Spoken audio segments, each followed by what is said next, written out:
Makes sense. Less juggling.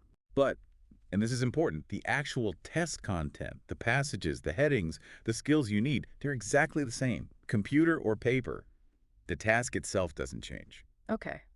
Maybe we can make this clearer with those examples. The greenhouse effect one. Yeah, good one. So you might see a heading like use of a greenhouse, and the paragraph talks about growing plants, so you think, uses. Right. Seems logical. But if you look at the whole paragraph, its main job isn't listing uses, it's defining what a greenhouse is and the basic principle of how it works.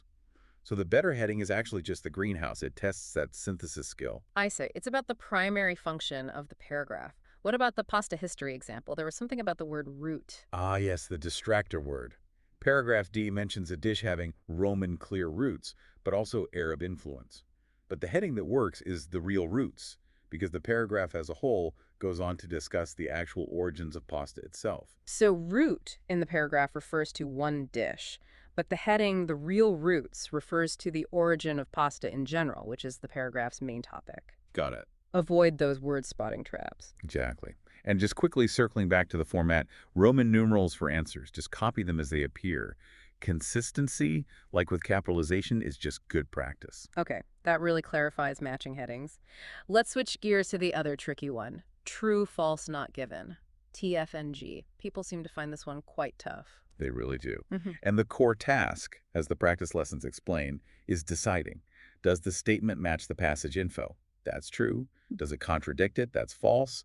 Or is the information just not there? That's not given. And that not given is often the sticking point, isn't it? It absolutely is. True means, yep, the passage says this, maybe using different words, but the meaning is the same. False means the passage says the opposite, or something that makes the statement incorrect. But not given. Means you just can't tell from the text. The information to prove or disprove the statement simply isn't in that passage. You have to base it only on what's written. No outside knowledge, no assumptions. That's a key discipline to learn. Stick only to the text. Crucial. And here's a bit of good news for test takers from the band score info. You don't lose points for wrong answers in reading. That's right. No negative marking. So if you're really stuck on a TFNG, make your best guess. Don't leave it blank. Definitely. Okay, let's look at those examples again, maybe the pyramid building one. Question 1 asked if the controversy was solved. Right, and the passage says scientists are piecing together the puzzle. Piecing together isn't solved, is it? It implies it's ongoing. So that makes the statement false. It contradicts the ongoing idea. Exactly. It requires careful reading of those key verbs. What about question 2, the one about using water to lubricate paths? Some comments mention confusion about lubricate. Yeah, people often think lubricate means oil or grease. Yeah. But